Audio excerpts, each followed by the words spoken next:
Hello, welcome to Landon's white t-shirt and headphone vlogs and art vlogs. Let me be specific, otherwise you'll have no idea what I'm talking about. This time I'm talking about contemporary artists, and the artist that I chose to speak about is, her name is Otobong Nkanga, and she is a African American artist who focuses on contemporary topics and what is going around, what is happening right now in our environment and how we treat it. Nkanga most of the time works with natural materials, as she mentioned in a video that I had watched about her, that she made soap. She used charcoal and oils and butters, but from specific countries in which the oil in the ground has been removed. So that was the significance of the oil that she used in making the soap, was that the oil in the country had been removed. So in these countries that has had their oil taken, that is where she got most of the products in which to create this soap with. Her art is in response to countries having their natural occurring resources stripped from the land and then having what's left there. Like, we are basically stealing what the land has and leaving it barren, and just not caring about it and not taking care of the environment and preserving what the environment was meant to have there. We just take it and we just leave it however it's left after that. Also, she likes to say that she likes to usually use the human body in combination with the pictures of the earth, because she likes to say that would we treat the earth as we treat it now, if we treated it like it was our own body, which is why she always has a connection with the human body and the land, the earth. But one of the pieces that I would like to speak about is called, it's called Solid Maneuvers. And this piece is inspired by taking the resources from the land and leaving it barren, because it shows like the land on different levels, but then like it seems like there are these very, very like sparse amounts of like sparkle there, like it's what used to be there, like it used to shine, but it's all been taken from the land, and it's at different levels to show that like you have to go deep underground to even obtain these minerals and rocks and whatever, and they just took it all out and just to leave it as it is now.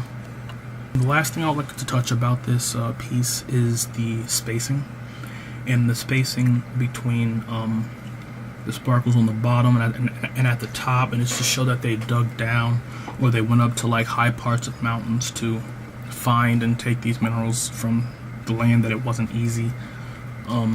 But also the space to show that it's barren, that stuff is missing, it is gone.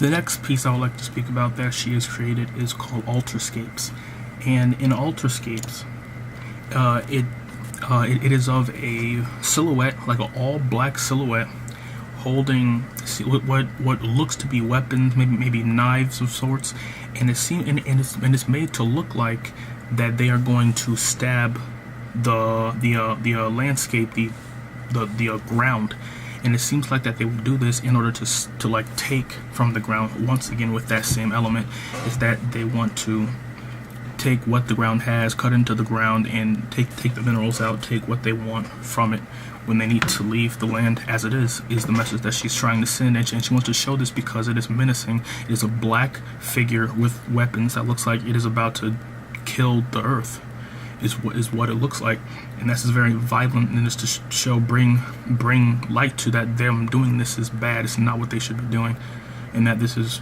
probably risking the integrity of the earth.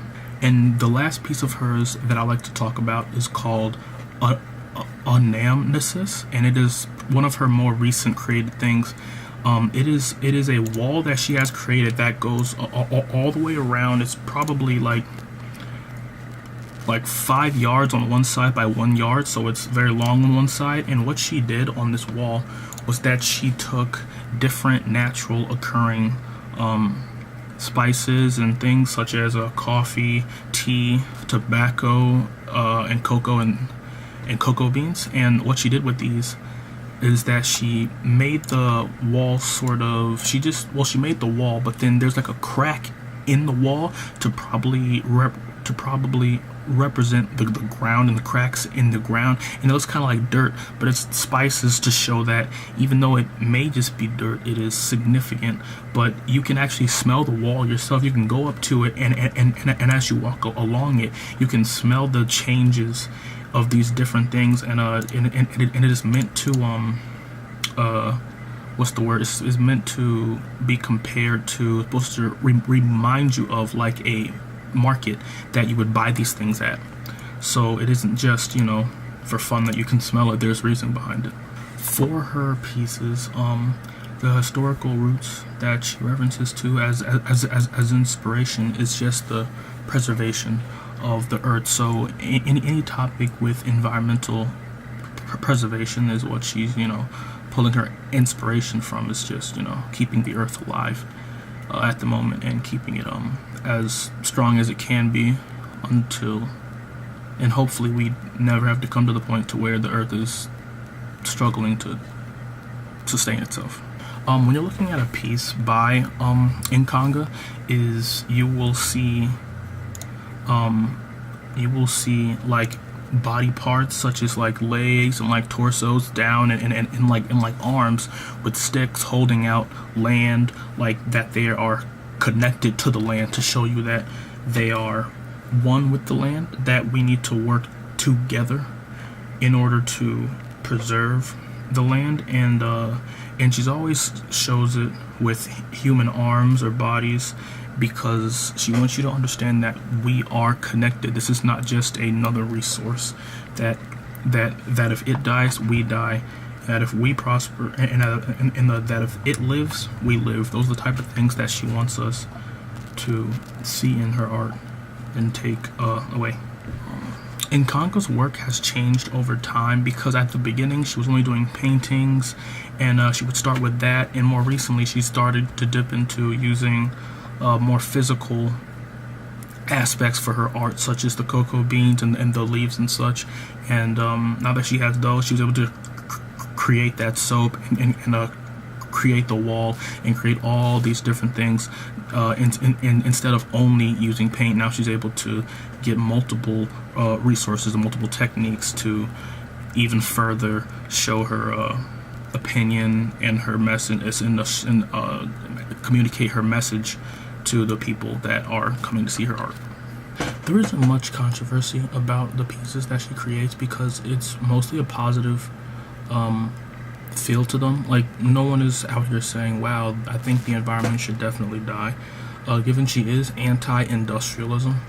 But it's hard for anyone to argue for industrialism in the way that she argues against it, such as the environment is dying. It's very difficult to say the environment should die, because that's just not what people say. So people, there are mostly positive critiques and reviews of her art and her galleries and such. My personal interest about her work is that it isn't ridiculously abstract, and it doesn't go wildly over my head. And that I like that about it a lot, because it isn't difficult for me to understand what she's trying to get at with every piece that she creates. It isn't some super abstract, like time-oriented, like train coming out of a fireplace. Like, it makes a lot of sense to me, and that is what drew me to the work, because not only was it about something very important with the environment, but it was also easy for me to understand and look at where she's coming from. I'm not saying that it's super simple. I'm just saying that the message that she is trying to send is very apparent. It's fairly heavy-handed, and I was able to grasp it very quickly. And last but not least, let's talk about her herself, because I needed a biography. So Otobong Nkanga was born in 1974, and she was born in Nigeria. She's mostly a performance artist, which makes sense because of the whole soap thing. She was able to sell the soap, and the performance was her selling the soap to people as her performance. In 2015, she won the Yang Hyun Prize.